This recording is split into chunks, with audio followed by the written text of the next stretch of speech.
Welcome back friends, this is current affairs panda. दोस्तों, bank of Baroda में बहुत सारे लोगों के कुछ क्यूरीज हैं जिन्होंने मेल भी किए और लगातार कमेंट बॉक्स करके उन्होंने अपने डाउट्स पूछे हैं। तो वो सारे डाउट्स जो हैं आज इस वीडियो में मैं कवर कर दूंगा और आपको एक प्लान बताऊंगा कि हम अगर बैंक ऑफ बड़ौदा के एग्जाम्स की तैयारी कर रहे हैं तो किस तरह से क्या रोल टेस्ट सीरीज का होगा, किस तरह से हमें अपने टाइम को डिवोट करना चाहिए। ओके, तो 2017 सेशन का जो फर्स्ट बैच है जिसमें 400 वैकेंसीज हैं आउट ऑफ द 1200।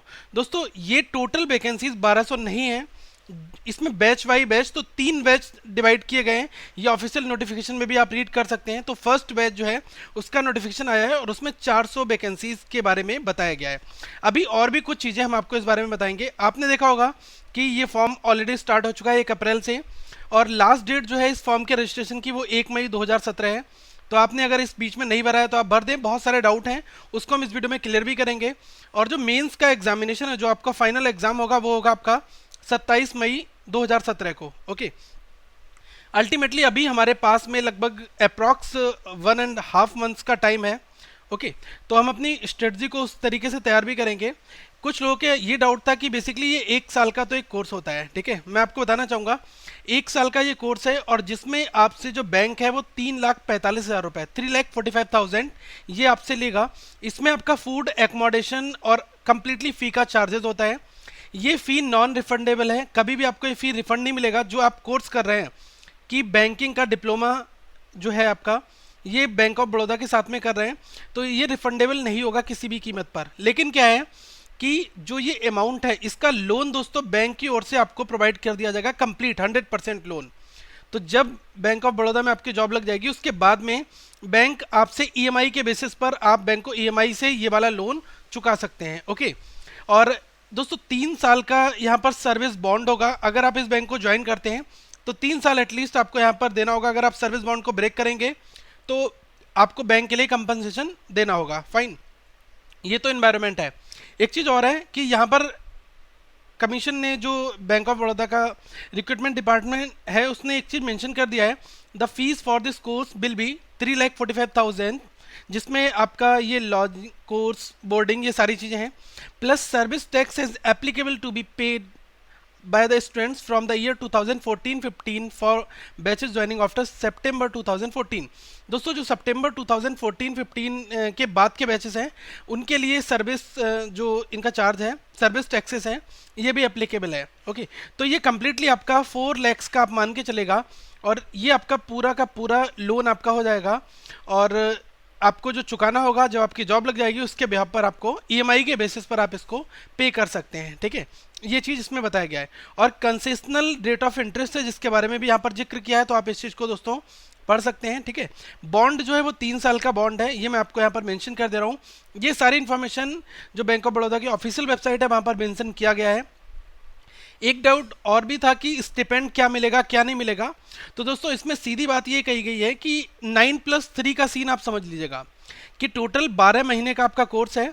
तो इसमें 9 मंथ तो आपका स्टडी प्रोग्राम है और 3 मंथ जो है ये आपको ब्रांच में ज्वाइनिंग दी जाएगी। तो जो 9 मंथ होंगे इसमें आपको 2500 रुपये during the 9 months campus period ये आपको स्टिपेंड दिया जाएगा।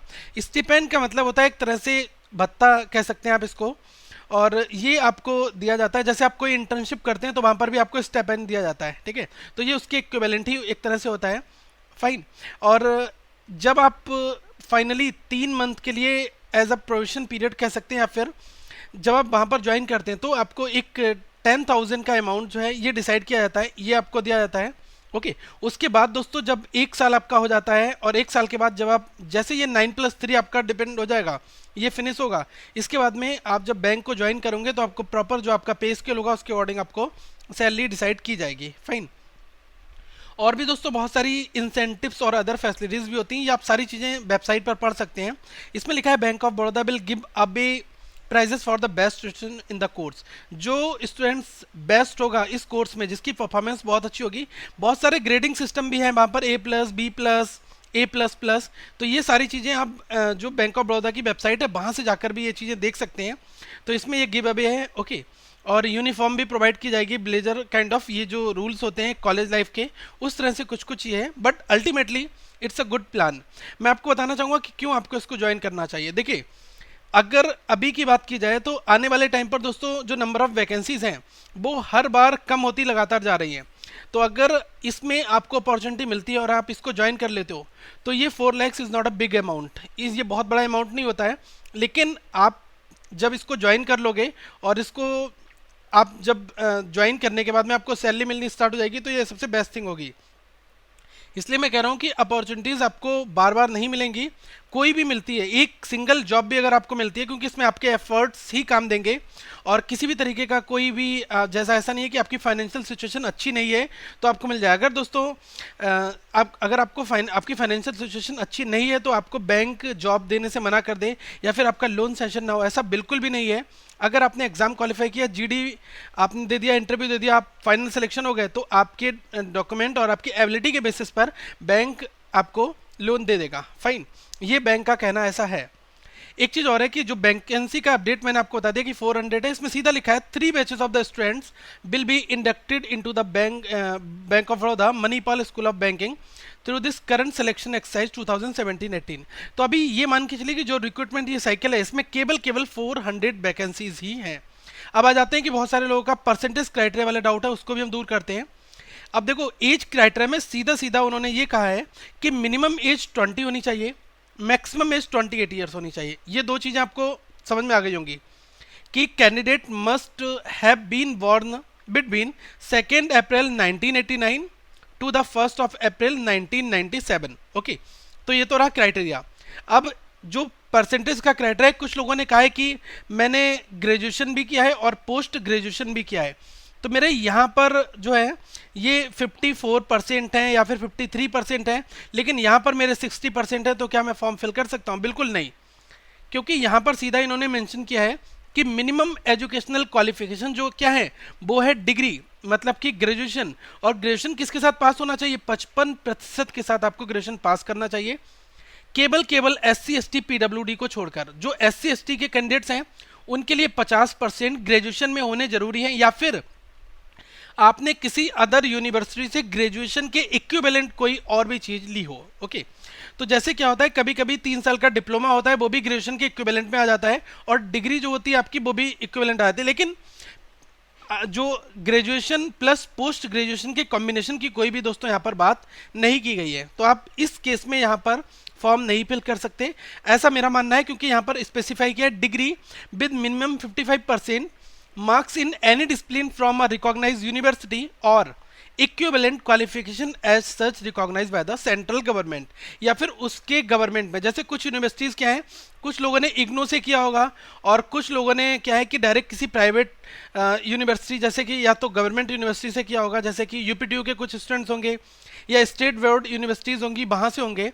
लेकिन AICTE या UGC अप्रूव्ड है तो आप वहाँ पर इस फॉर्म को फिल कर सकते हैं, क्योंकि सेंट्रल गवर्नमेंट से अप्रूव होनी चाहिए या फिर वो आपकी रिकॉग्नाइज्ड यूनिवर्सिटी होनी चाहिए, लेकिन ग्रेजुएशन ही किया होना चाहिए। ये इसमें मेंशन किया है, कहीं भी पीजी की बात नहीं है।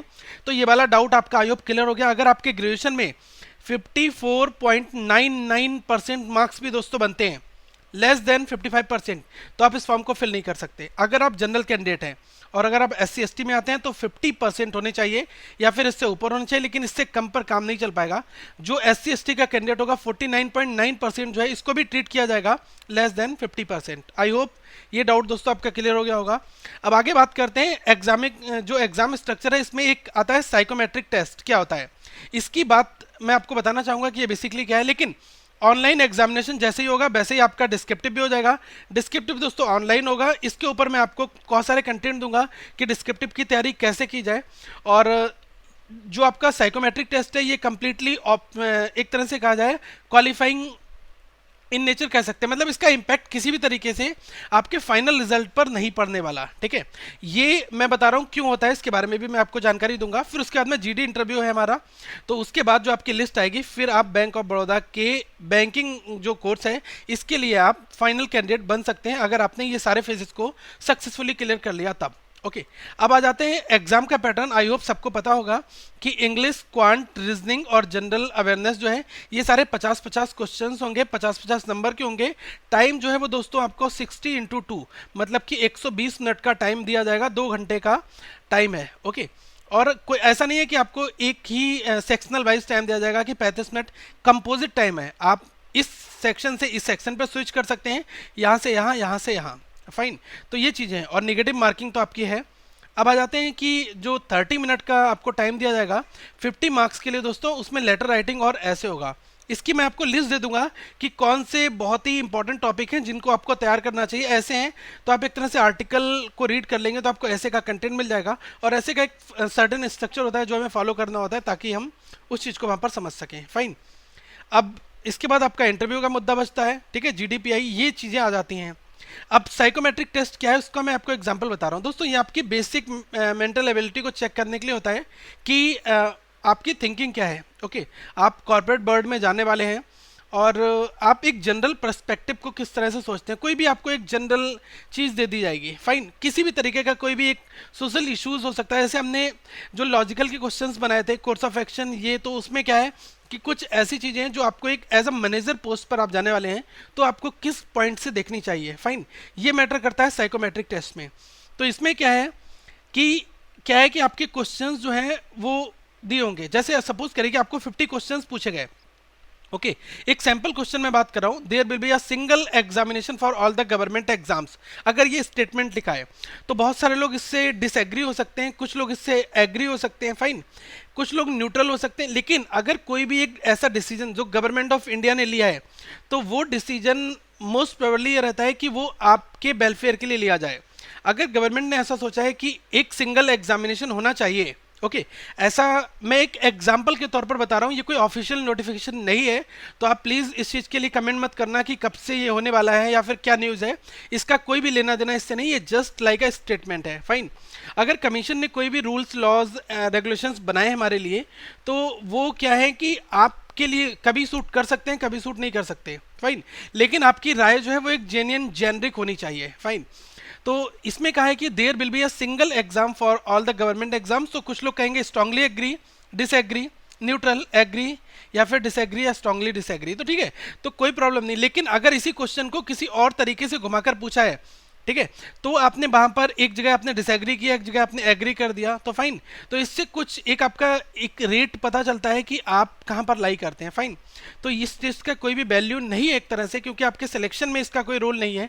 ऐसा वहां पर लिखा है कि केवल ये एक एबिलिटी को चेक करने के लिए आता है, लेकिन इसका फॉलोअप तो बैंक जरूर रखता होगा। ऐसा तो नहीं कि ये मजाक करने के लिए टेस्ट हो रहा हो कि इसका कोई लेना देना नहीं, लेकिन इसका फॉलोअप जरूर होगा।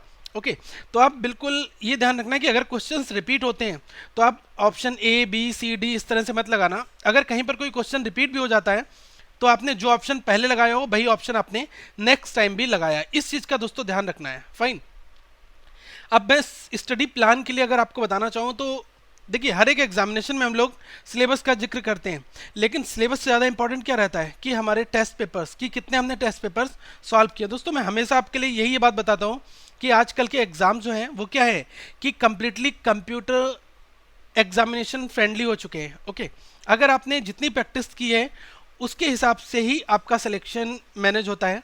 अगर आपकी प्रैक्टिस ऑनलाइन प्रैक्टिस टेस्ट आपने सॉल्व नहीं किए हैं, आपने ऑनलाइन एग्जामिनेशन टेस्ट नहीं दिए, तो वहाँ पर आपके चांसेस ये रहते हैं कि आप उस एग्ज़ाम में सेलेक्ट ना हो। फाइन, तो अब हमें अपने टाइम को दो तरीके से करना है। सबसे पहले मैं आपको बता दूं कि जो कोई भी आप ऑनलाइन टेस्ट ले लें, ओके, मैं आपको किसी भी टेस्ट के लिए प्रिसाइज नहीं करूंगा कि आप यही टेस्ट ले। आपको मार्केट में बहुत सारी टेस्ट सीरीज अवेलेबल हैं, किसी भी टेस्ट सीरीज को फॉलो कर ले। लेकिन सबसे बड़ा मुद्दा ये रहता है कि आप दो काम करें। पहली चीज कि एक ऑनलाइन टेस्ट जो है फुल टेस्ट, ओके, ये 200 मार्क्स वाला जो होता है, इसको दोस्तों रेगुलर बेसिस पर दें। अपनी हैबिट बनाएं कि एग्जाम से पहले लगभग 20 टेस्ट में कोशिश कर कर जाऊं, क्योंकि 20 टेस्ट देने का मतलब है कि 200 क्वेश्चन एक टेस्ट में होंगे। ओके, और ये आपने दोस्तों 4000 क्वेश्चंस यहाँ पर बनाए, 4000 वेराइटीज सॉल्व करी, 4000 बार आपके क्वेश्चंस के रिवीजन हुए। बहुत सारी चीज़ें यहाँ पर मैटर करती हैं। अब इसके साथ में आप सेक्शनल टेस्ट पर भी फोकस करें। जैसे कि आपकी इंग्लिश वीक है तो आप इंग्लिश के मॉक दें, रीजनिंग आपकी वीक है तो रीजनिंग के मॉक दें, रीजनिंग के क्वेश्चंस बनाएं, क्वांट के सेक्शनल टेस्ट दें। 30 मिनट का टेस्ट हो, 25 मिनट का टेस्ट हो या फिर 40 मिनट का टेस्ट हो, इट डजेंट मैटर, लेकिन सेक्शनल टेस्ट भी दें ताकि आपको ये पता चल पाए कि आप सेक्शनल टेस्ट में कितना एरिया कवर कर पाते हैं। ये मैटर करता है। तो देखो, जब आप टेस्ट, अभी तो मैंने केवल बताया कि आपको टेस्ट देने हैं, ठीक है। अब असली मेन मोटिव क्या है कि आपने एक टेस्ट बन दिया और दोस्तों 200 नंबर का आपका टेस्ट था। फिर आपने इसका असेसमेंट किया कि आपके मार्क्स जो हैं वो 85 आए हैं 200 में से। ओके, तो इसका मतलब कि बहुत सारे कुछ क्वेश्चंस आपके गलत हुए हैं, कुछ क्वेश्चन ठीक भी हुए हैं। फाइन, तो जो क्वेश्चन दोस्तों आपके गलत हुए लेकिन वो आपको आते हैं, वो कंसेप्ट आपको बताए, तो आप देखें कि आपने माइनर मिस्टेक कहाँ पर की है, और साथ में डायरी में मेंटेन करते रहें कि आपके की नोट्स क्या हैं, कि कौन सी सिली मिस्टेक्स। कुछ लोग कहते हैं कि सर मैं सिली मिस्टेक्स कर देता हूँ एग्जाम्स में, लेकिन मुझे कंसेप्ट फंडा आता है। और या फिर कुछ लोग कहते हैं कि जब मैं एग्जाम में जाता हूँ तो मुझे ऐसा लगता है कि मतलब मैं डर गया या फिर मैं अच्छा परफॉर्म नहीं कर पाया। तो ये दोस्तों लैक ऑफ प्रैक्टिस की ही प्रॉब्लम रहती है। तो हमें क्या करना है कि एनफ प्रैक्टिस करके जाना है। जितनी ज़्यादा हम प्रैक्टिस कर लेंगे उतने ही ज़्यादा चांसेस हमारे यहाँ पर एग्जामिनेशन के लिए बन जाएंगे। फाइन, तो इन चीज़ों के ऊपर आपको अच्छे से फोकस करना है। अब रिवीजन के लिए अगर मैं बात करूं तो हमें उन टॉपिक के ऊपर रिवीजन जरूर करना है जिसमें हमारी लगातार गलतियां हो रही है। जैसे कि रैंकिंग के क्वेश्चंस हमें आते हुए भी हम गलत हो रहे हैं, तो आप क्या करें, रैंकिंग का कंसेप्ट बनाएं कि डायरेक्शन, रैंकिंग, ब्लड रिलेशन, इनके कंसेप्ट को रीड करें, similar questions offline practice set से सॉल्व करें, तो वहाँ पर आपको फ़ायदा काफ़ी बड़े लेवल पर मिलेगा। ओके, अभी ये मैं नहीं कहूँगा कि आप बहुत सारा स्टडी मटेरियल परचेस कर लें मार्केट से, हर एक सब्जेक्ट की एक बुक ले आएँ और उसको बनाना चालू करें। दोस्तों एक चीज़ का ध्यान रखें कि मैं हमेशा बीएससी पब्लिकेशन को इसलिए रिकमेंड करता हूँ क्योंकि इसकी बुक थोड़ी सी ठीक है। ओके, अगर आपको अदर पेपर्स भी मार्केट में मिलते हैं जो लास्ट 10 ईयर्स के पेपर हैं, अब आप ये कहेंगे कि लास्ट 10 ईयर का और आज का ट्रेंड तो बहुत बड़ा चेंज हो चुका है, बिल्कुल चेंज हो चुका है। लेकिन अगर मैं बात करूं कि मैथ्स आप सॉल्व कर रहे हैं और अरिथमेटिक की बात आ रही है, दोस्तों अरिथमेटिक का ट्रेंड कोई चेंज नहीं हुआ है। अरिथमेटिक के क्वेश्चन जो आज से 10 साल पहले, 5 साल पहले पूछे जाते थे, वही आज भी पूछे जाते हैं। चेंज क्या ट्रेंड हुआ है कि आपसे सिलोगिज्म के क्वेश्चंस नए पैटर्न पर आते हैं, कोडिंग डिकोडिंग हो गया है। ओके, रीजनिंग जहां पहले बहुत हाई स्कोरिंग रहता था, आज की डेट में 7 नंबर और 10 नंबर के लिए लोगों को परेशानियां हो रही हैं इसमें। तो चेंज क्या हुआ है कि पजल्स बहुत ज़्यादा आ जाती हैं, सिटिंग अरेंजमेंट बहुत ज़्यादा आती है। तो आप प्रीवियस ईयर के एग्जाम्स में जो बड़ी पजल्स आई हैं उनको सॉल्व करो। मैं मानता हूं कि जो 2 से 3, 4 लाइन की छोटी पजल्स होती हैं वो अब क्वेश्चंस नहीं आ रहे हैं, उनकी डिपेंडेंसी धीरे धीरे खत्म हो चुकी है। बेसिकली आईबीपीएस हो या फिर कोई भी एग्जाम्स हो दोस्तों, इसने कंप्लीटली कोचिंग की डिपेंडेंसी ही खत्म कर दी। अगर आप किसी भी कोचिंग को फॉलो कर रहे हो तो आप खुद अपने आप इस चीज़ को देख सकते हो कि क्या आजकल जो पैटर्न कोचिंग में या जो क्वेश्चंस हमें कराए गए उनका आजकल के रियल टाइम एग्जामिनेशन से कितना लेना देना है। सब कुछ डिपेंड करता है आपके प्रैक्टिस के ऊपर कि आपकी प्रैक्टिस कितनी स्ट्रांग है, आपने प्रैक्टिस पेपर्स कितने बनाए, कितनी वेराइटीज़ के क्वेश्चन सॉल्व किए हैं। दोस्तों अगर आप अपने टाइम को कंप्लीटली डिवोट करते हैं अपनी स्टडी पर, ओके, तो अपार्ट फ्रॉम कोचिंग की मैं बात कर रहा हूँ, तो आप इस एग्ज़ाम को आसानी से क्वालिफाई कर सकते हैं। लेकिन आपका रोल बहुत ही ज़्यादा ज़रूरी है। तो जितने ज़्यादा प्रैक्टिस टेस्ट सॉल्व करें, कर पाएँ उतने करें, और प्रैक्टिस टेस्ट का रिव्यू जरूर करें और रिवीजन करें अपने वीक टॉपिक के ऊपर, और बाकी अपने शॉर्ट नोट्स को रिवाइज करते रहें। और बहुत ही ज़्यादा कुछ नहीं है। ओके, अल्टीमेटली आपको चीज़ें धीरे धीरे समझ में तब आएंगी जब आप प्रैक्टिस टेस्ट अपने स्टार्ट करेंगे। मैं बार बार इसलिए फोकस करता हूँ कि without practice test you can never be a provisionary officer. अगर आपको पीओ बनना है तो practice officer, PO that is the provisionary officer. ठीक है, एक तरह से हम ये स्लैंग यूज कर सकते हैं, ये बात हम कह सकते हैं कि हमें प्रैक्टिस ओरिएंटेड बनना पड़ेगा अगर एग्जामिनेशन को हमें क्रैक करना है। ओके, आई होप आपको काफ़ी चीज़ें समझ में आई होंगी। दोस्तों all the best for your upcoming examination. अगर आपके जो भी डाउट हो अभी फर्दर फिर भी आप पूछ सकते हैं, और एग्जाम से पहले एक मैं सेशन जरूर रखूंगा जिसमें आपको और भी कुछ चीज़ें बताऊंगा ताकि आपकी प्रिपरेशन के अराउंड में कोई किसी तरह की कोई भी प्रॉब्लम दोस्तों ना आए। और जो यहाँ पर प्लेलिस्ट दी आप इनको फॉलो कर लें। और बैंक ऑफ बड़ौदा के क्वेश्चंस दोस्तों अपकमिंग डेज में अपलोड होने स्टार्ट हो जाएंगे। अभी थोड़ा सा मेरा बिजी प्लान चल रहा है, लेकिन मैं आने वाले दिनों में आपके लिए बहुत सारे क्वेश्चंस जरूर लेकर आऊँगा। So thank for watching this video, please like the video, subscribe this channel, have a good day, thank you.